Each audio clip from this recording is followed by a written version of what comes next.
हरे कृष्णा। तो अभी हम भगवद गीता के चौथे अध्याय के अंतर्गत श्लोक संख्या 17 पर विचार करेंगे। कर्मणो ह्यपि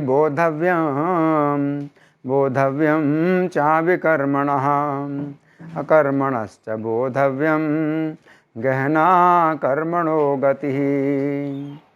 तो यहाँ पर भगवान कह रहे हैं कि कर्म को भी जानना चाहिए और अकर्म को भी जानना चाहिए, और नहीं, कर्म को जानना चाहिए और विकर्म को जानना चाहिए और अकर्म को भी जानना चाहिए।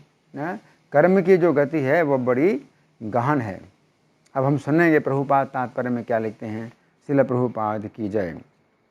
यदि कोई सचमुच ही भव बंधन से मुक्ति चाहता है तो उसे कर्म अकर्म तथा विकर्म के अंतर को समझना होगा।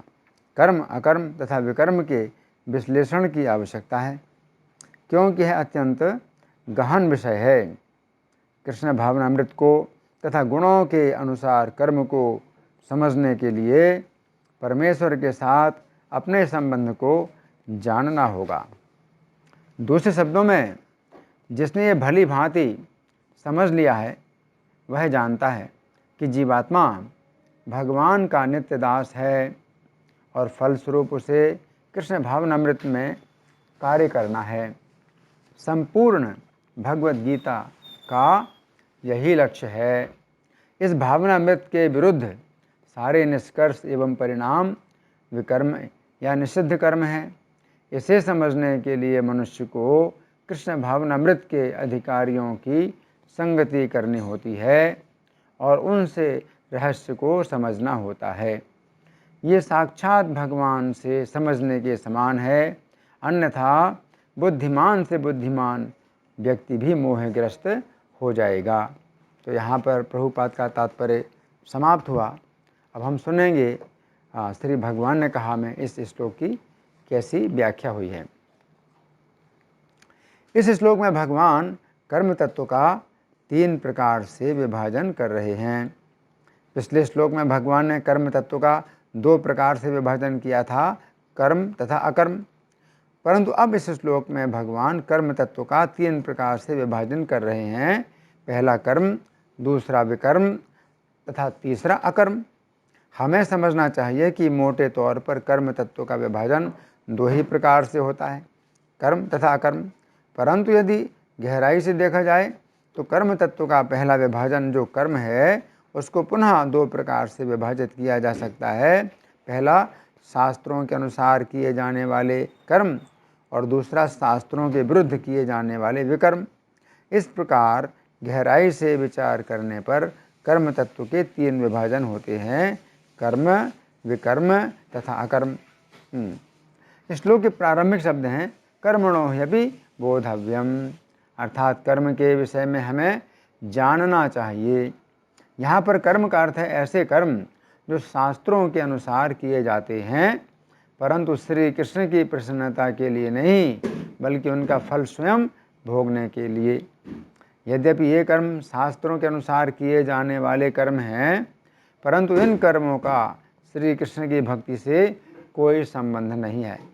गीता के दूसरे अध्याय में भगवान ने अर्जुन के समक्ष बुद्धि योग अथवा भक्ति योग का वर्णन करने के पूर्व ही अर्जुन को सचेत किया था कि ऐसे कर्मों को सामान्य व्यक्ति भक्ति के ही समान समझते हैं, परंतु हमें समझना चाहिए कि वास्तव में ऐसे कर्म यद्यपि शास्त्रों के अनुसार किए जाते हैं, परंतु चूंकि इन कर्मों को करते समय व्यक्ति की भावना यही रहती है कि इन सभी कर्मों को मैं स्वर्ग में भोगों की प्राप्ति के लिए कर रहा हूँ, अतः ऐसे कर्मों से श्री कृष्ण संतुष्ट नहीं होते हैं।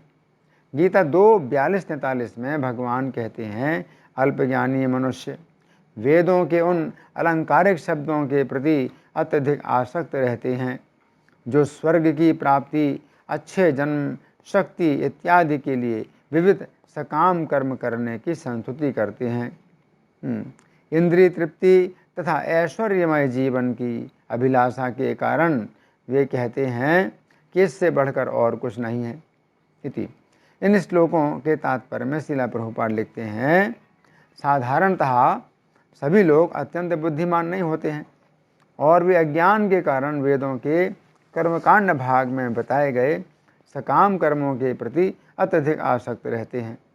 वे स्वर्ग में जीवन का आनंद उठाने के लिए इंद्रिय तृप्ति कराने वाले प्रस्तावों से अधिक और कुछ नहीं चाहते। वेदों में स्वर्गलोक पहुँचने के लिए अनेक यज्ञों की संस्तुति है। वास्तव में वेदों में कहा गया है कि जो व्यक्ति स्वर्ग जाना चाहता है उसे ये यज्ञ संपन्न करने चाहिए, और अल्पज्ञानी पुरुष सोचते हैं कि वैदिक ज्ञान का सारा अभिप्राय इतना ही है। ऐसे लोगों के लिए कृष्ण भावनामृत के दृढ़ कर्म में स्थित ही हो पाना अत्यंत कठिन है। ऐसे लोगों को भवबंधन से मुक्ति में कोई श्रद्धा नहीं होती और वे वैदिक यज्ञों की तड़क भड़क में विशेष आसक्त रहते हैं। वे सामान्यतया विषयी होते हैं और जीवन में स्वर्गिक आनंद के अतिरिक्त और कुछ नहीं चाहते।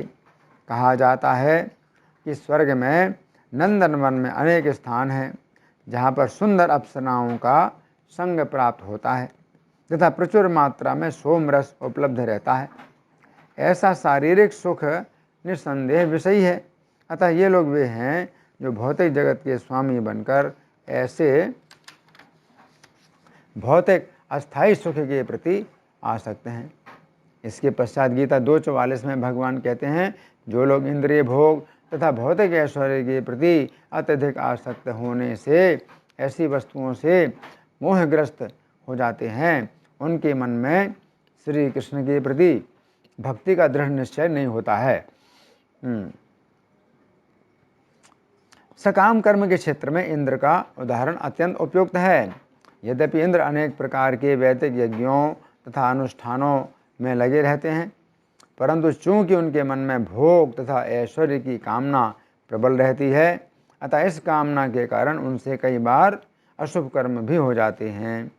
अब हम 2 उदाहरणों द्वारा चर्चा करेंगे कि किस प्रकार इंद्र के द्वारा अशुभ कर्म हुए। पहला, श्रीमद् भागवत के 6ठे स्कंध के 18वें अध्याय में वर्णन आता है कि एक बार कश्यप जी की पत्नी दिति ने इंद्र की हत्या करने वाले पुत्र को जन्म देने के लिए पुंसवन व्रत किया, परंतु उसमें शर्त ये थी, यदि उस व्रत का पालन करने में दिति से कोई भूल हो जाएगी तो दिति का वह पुत्र इंद्र की हत्या ना करके इंद्र का मित्र बन जाएगा।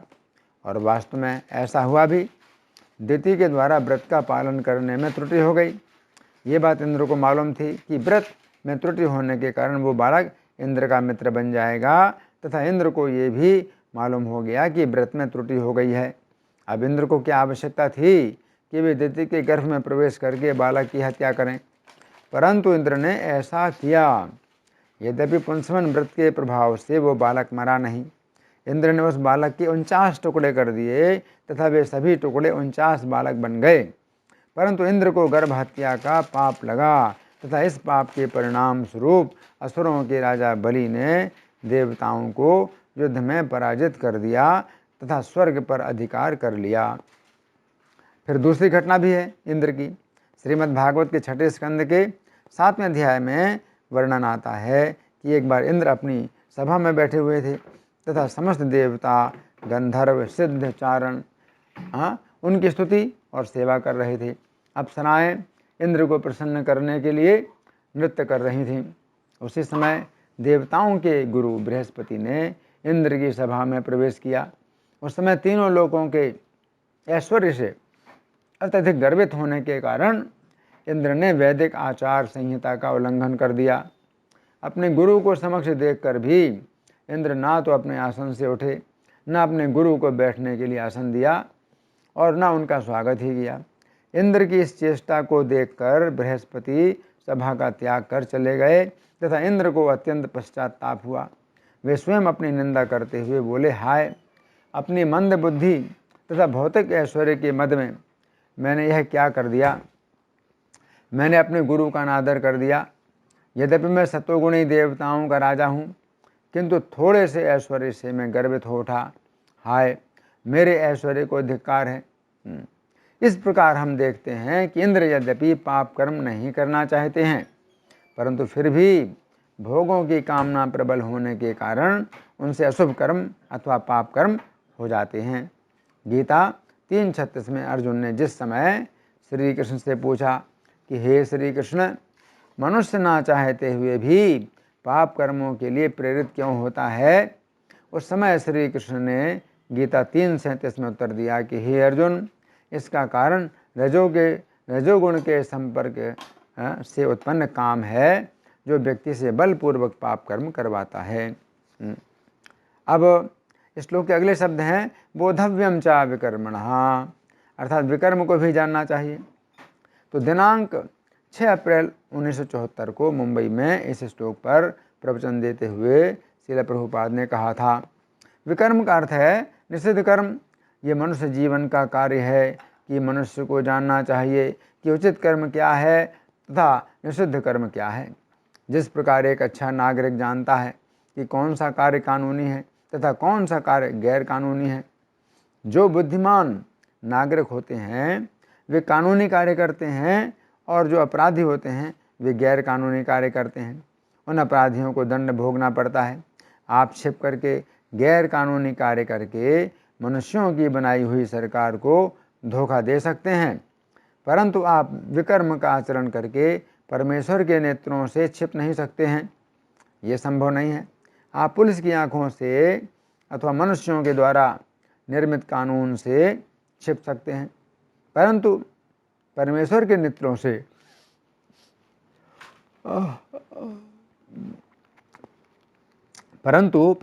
नेत्रों से छिपना संभव नहीं है, क्योंकि परमेश्वर आपके हृदय में स्थित हैं। ईश्वरः सर्वभूतानां हृदय से अर्जुन तिष्ठति। गीता 18:61। और वे अनुमंता तथा उपद्रष्टा के रूप में बैठे हुए हैं। वे केवल देखते रहते हैं कि आप क्या कर रहे हैं और वे अनुमति भी प्रदान करते हैं। यहाँ तक कि यदि कोई चोर कोई गलत काम करने जा रहा है तो वह भी सभी के हृदय में बैठे हुए परमात्मा की अनुमति के बिना गलत काम नहीं कर सकता है। आपको इसका अनुभव है। मान लीजिए आप कोई ऐसा काम करने जा रहे हैं जो बहुत अच्छा नहीं है। उस समय विवेक चिल्लाता है, नहीं नहीं, तुम्हें ऐसा नहीं करना चाहिए, तुम्हें ऐसा नहीं करना चाहिए। क्योंकि बिना परमेश्वर की अनुमति के आप कुछ भी नहीं कर सकते हैं। तो यदि आप उस काम को करने के लिए जिद करते हैं तो आपको अनुमति मिल जाती है। ठीक है, इस काम को करने के लिए आप स्वयं जिम्मेदार हैं। तो यही चल रहा है। श्री कृष्ण आपको कोई गलत काम करने की अनुमति नहीं देते हैं, परंतु यदि आप किसी गलत काम को करने की जिद करते हैं तो श्री कृष्ण आपको अनुमति देते हैं, ठीक है करो, परंतु अपनी जिम्मेदारी पर करो। अब जिस समय हम अपनी जिद के कारण तथा श्री कृष्ण की अनुमति से कोई गलत काम करते हैं तो फिर हमें उस कर्म का दंड भोगना पड़ता है। तो विकर्म का मतलब है विपरीत कर्म। श्रीमद् भागवत 6:16-51 के तात्पर्य में श्रील प्रभुपाद लिखते हैं, विकर्म से मिथ्या गतिविधियों का बोध होता है जो माया जाल के तुल्य हैं। ये ऐसे कर्म हैं जिनका कोई अर्थ नहीं है। उदाहरण के लिए आधुनिक वैज्ञानिक ये कल्पना करते हैं कि रासायनिक संयोग से जीवन उत्पन्न किया जा सकता है और उसी को सिद्ध करने के लिए वे विश्व भर में अपनी अपनी प्रयोगशालाओं में व्यस्त हैं, तो भी आज तक कोई भौतिक संयोग द्वारा जीवन उत्पन्न करने में सफल नहीं हो सका है। सभी भौतिक कार्यकलाप वास्तव में छल हैं और इनमें उन्नति करना समय व्यर्थ करना है। इति। तो यहाँ पर श्रील प्रभुपाद समझा रहे हैं कि विकर्म का एक अन्य अर्थ ये भी है कि लोग शिक्षा के क्षेत्र में गीता की शिक्षाओं के विरुद्ध चल रहे हैं। गीता में भगवान ने इतना जोर देकर बार बार इस बात को दोहराया है कि शरीर के भीतर जीव ही है जिसके कारण शरीर जीवित रहता है, परंतु आधुनिक वैज्ञानिक शरीर के भीतर किसी जीव को ना मानकर सोचते हैं कि शरीर में जीवन के लक्षण कुछ पदार्थों की रासायनिक क्रिया से उत्पन्न हो जाते हैं। इस अज्ञान को आधार मानकर जितना भी प्रयास किया जाता है वो विकर्म है। जिस प्रकार नींव के बिना जो भी मकान बनाया जाता है उसमें जितना भी परिश्रम किया जाएगा वो सब व्यर्थ होगा, क्योंकि वह मकान अंत में ध्वस्त हो जाएगा। उसी प्रकार इस अज्ञान को आधार मानकर ये वैज्ञानिक लोग जितना भी परिश्रम कर रहे हैं वो सब व्यर्थ का कर्म है, अर्थात विकर्म है। ब्रह्म वैवर्त पुराण के प्रकृति खंड में यमराज सावित्री देवी के समक्ष विभिन्न प्रकार के नरकों का वर्णन करते हुए कहते हैं, हे देवी, जो पापी सरोवर से निकले हुए जलचर जीवों को मारता है वो नक्रकुंड नामक नरक में जलचरों के द्वारा अनेक प्रकार की यातनाएं भोगता है। जो मनुष्य पवित्र तीर्थ स्थानों में जाकर काम भाव से पर स्त्री के वक्षस्थल, स्तन और मुख को देखता है वो काक तुंड नामक नरक में जाता है। वहाँ पर कौवे उसके मुख तथा नेत्रों को अपनी चोंचों के द्वारा नोचते रहते हैं। जो व्यक्ति देवताओं की प्रतिमा तथा मंदिर के धन की चोरी करता है वह वज्रकुंड नामक नरक में वास करता है। तीखे वज्रों से उसका शरीर टुकड़े टुकड़े हो जाता है, परंतु फिर भी उसकी मृत्यु नहीं होती। इस प्रकार उसे निरंतर यातना भोगनी पड़ती है। जो व्यक्ति देवता और ब्राह्मण के धन तथा वस्त्र की चोरी करता है वो तप्त पाषाण नामक नरक में जाता है, जहाँ उसे तपे हुए पत्थरों से पीटा जाता है। उसके पश्चात वह 3 जन्मों तक बगुला, 3 जन्मों तक श्वेत हंस, 1 जन्म में सफ़ेद चील, फिर अन्य प्रकार के श्वेत पक्षी, उसके पश्चात थोड़ी आयु वाला मनुष्य बनता है। इस जीवन में भी उसे रक्त विकार तथा शूल रोग से असह्य पीड़ा होती रहती है। जो व्यक्ति ब्राह्मण और देवता के पात्र का अपहरण करता है वह तीक्ष्ण पाषाण कुंड में अपने रोम की संख्या के बराबर वर्षों तक निवास करता है। उस कुंड में अत्यंत पैने पत्थर होते हैं जहाँ पर उसे बार बार पटका जाता है। जो व्यक्ति वेश्या का अन्न खाता है तथा उसकी कमाई से जीविका चलाता है वह लाला कुंड, जिसमें लार ही लार भरी रहती है, नरक में वास करता है। वहाँ का दुख भोगने के पश्चात वो मनुष्य के रूप में जन्म लेकर नेत्र रोग और शूल रोग से कष्ट पाता है।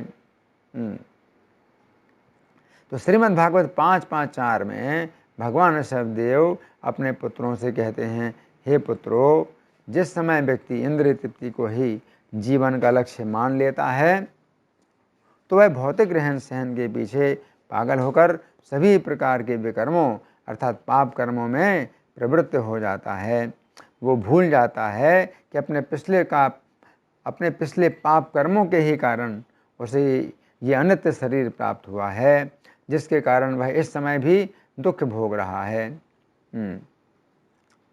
इस श्लोक के तात्पर्य में श्रील प्रभुपाद लिखते हैं, इस श्लोक में इंद्रिय तृप्ति के लिए मांगना, उधार लेना तथा चोरी करना निंदनीय कहा गया है, क्योंकि ऐसी भावना से घोर नरक प्राप्त होता है।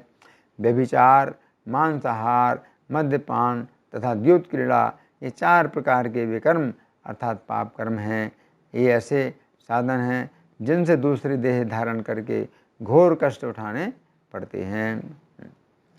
अब बृहन्नारदी पुराण के अंतर्गत पुरुषोत्तम मास महात्म्य के अध्याय संख्या 27, 28 और 29 में वर्णन आता है कि एक चित्र शर्मा नाम का ब्राह्मण था जिसने अपने जीवन काल में 3 प्रकार के विकर्म अर्थात पाप कर्म किए थे। उसका पहला विकर्म था कंजूसी। कंजूसी के कारण उसने ना तो जीवन भर अपना ही पेट भरा और न ही अपनी पत्नी और पुत्रों के जीवन की आवश्यकताएं पूरी की।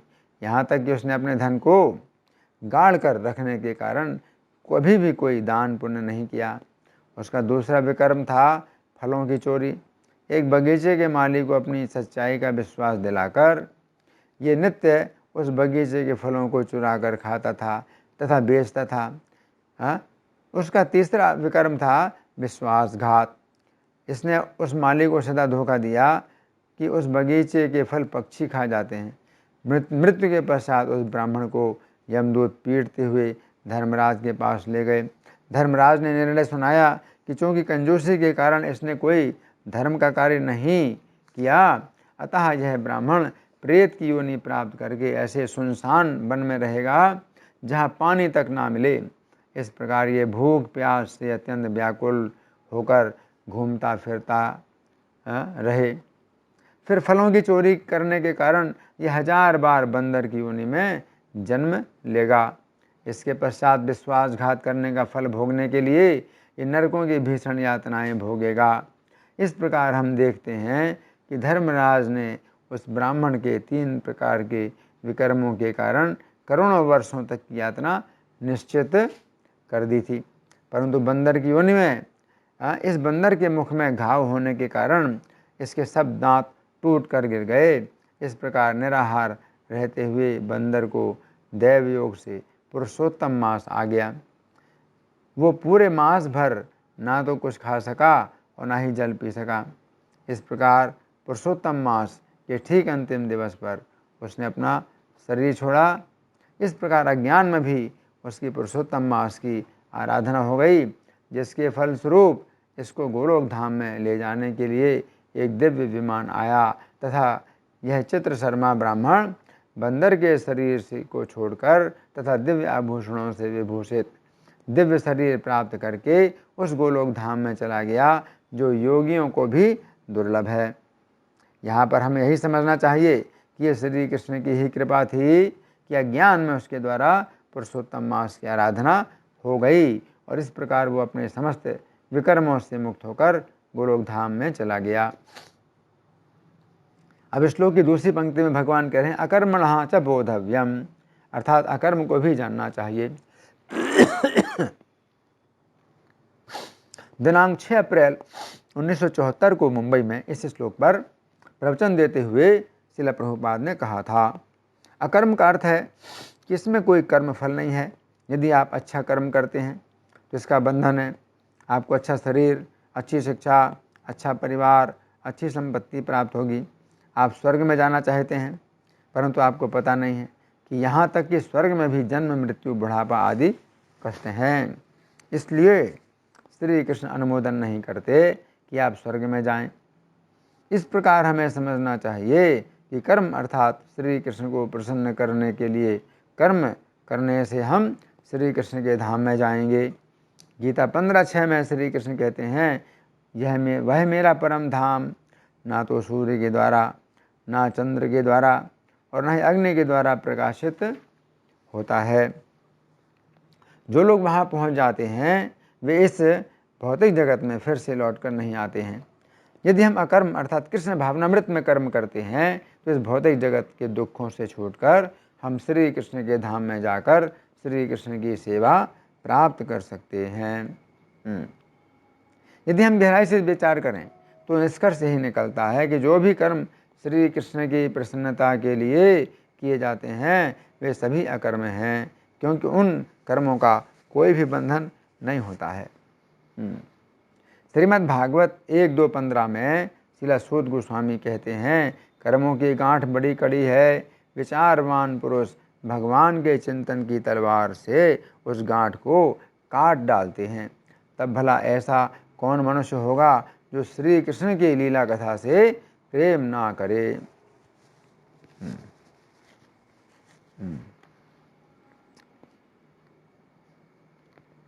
श्रीमद् भागवत 1.2.15 में श्रील सूत गोस्वामी की इस बात से ये पता चलता है कि अकर्म का अर्थ है श्री कृष्ण का चिंतन करना, क्योंकि श्री कृष्ण का चिंतन एक ऐसी तलवार है जिसके द्वारा कर्म की गांठ अथवा कर्म का बंधन काटा जा सकता है।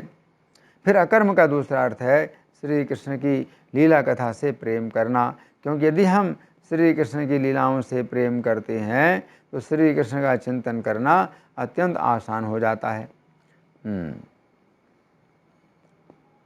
इस प्रकार हम कह सकते हैं कि अकर्म के क्षेत्र में भक्ति से संबंधित अनेक प्रकार के कार्य हैं, जिनमें कृष्ण भावना भावित साहित्य पढ़ना भी एक है।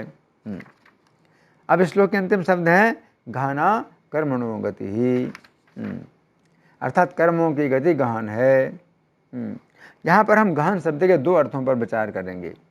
तो पहला अर्थ है समझने में अत्यंत कठिन। यहाँ पर भगवान कह रहे हैं कि कर्मों की गति गहन है, अर्थात जीव के द्वारा किए गए कर्मों का विश्लेषण करना अत्यंत कठिन है, परंतु भौतिक प्रकृति उन कर्मों का विश्लेषण करके जीव को अलग अलग प्रकार के शरीर प्रदान करती है। दिनांक 6 अप्रैल 1974 को इस श्लोक पर प्रवचन देते हुए श्रील प्रभुपाद ने कहा था, हमें विभिन्न प्रकार के शरीर प्राप्त होते हैं। जिस प्रकार बहुत से स्त्री और पुरुष यहाँ पर बैठे हुए हैं, परंतु व्यक्ति के शरीर की बनावट अलग अलग है। तो ये सभी अंतर क्यों हैं? हम सभी मनुष्य हैं, फिर हमारे शरीरों की बनावट अलग अलग क्यों है? केवल मनुष्यों के समाज में ही नहीं, बल्कि पशुओं तथा पक्षियों के समाज में भी ऐसा है। ये सब कर्म के कारण है। अपने व्यक्तिगत सकाम कर्मों के कारण सभी को अलग अलग प्रकार के शरीर प्राप्त होते हैं। कर्मणा दैवे नेत्रेण, इतनी बारीकी हम नहीं समझ सकते हैं। हम बिना सोचे विचारे तथा परिणाम को ना जानते हुए कर्म करते हैं, और इसलिए हमें विभिन्न प्रकार के शरीर प्राप्त होते हैं, विभिन्न प्रकार की स्थितियाँ प्राप्त होती हैं तथा विभिन्न प्रकार के कार्य प्राप्त होते हैं इति। इसके अतिरिक्त एक बात और भी हमें समझना है। प्रत्येक जीव के करोड़ों जन्मों का खाता प्रकृति के कंप्यूटर में सुरक्षित रखा हुआ है।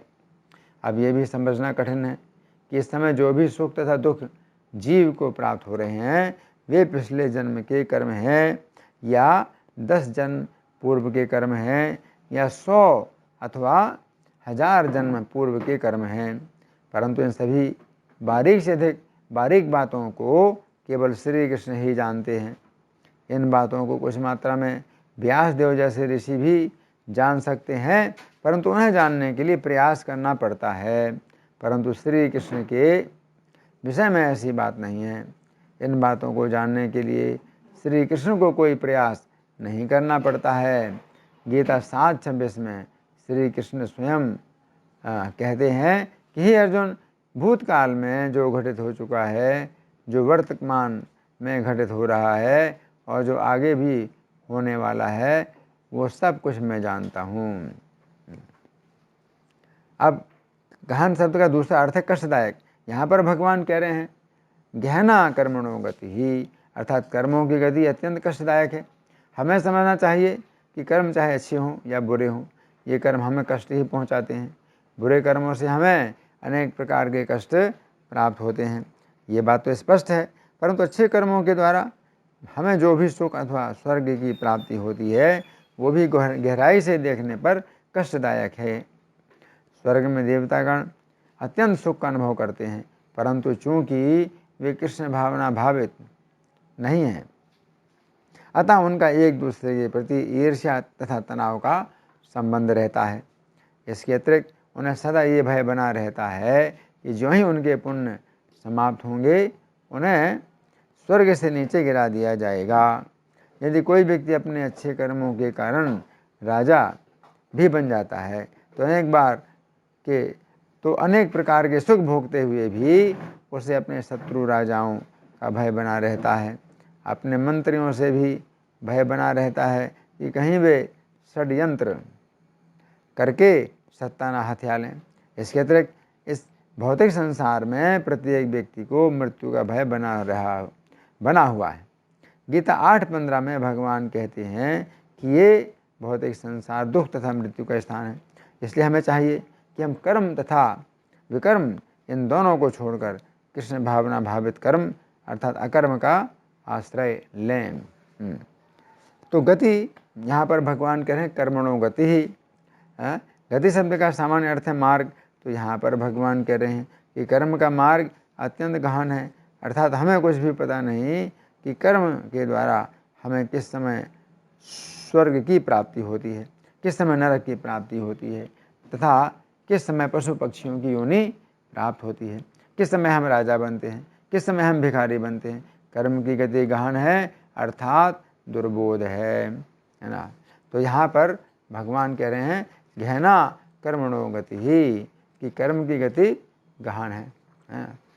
तो अगर भगवान बताएं हमें कर्म के विषय में तो हम समझ सकते हैं, और अगर हम भगवान से नहीं सुनते हैं तो फिर समझना बहुत मुश्किल है।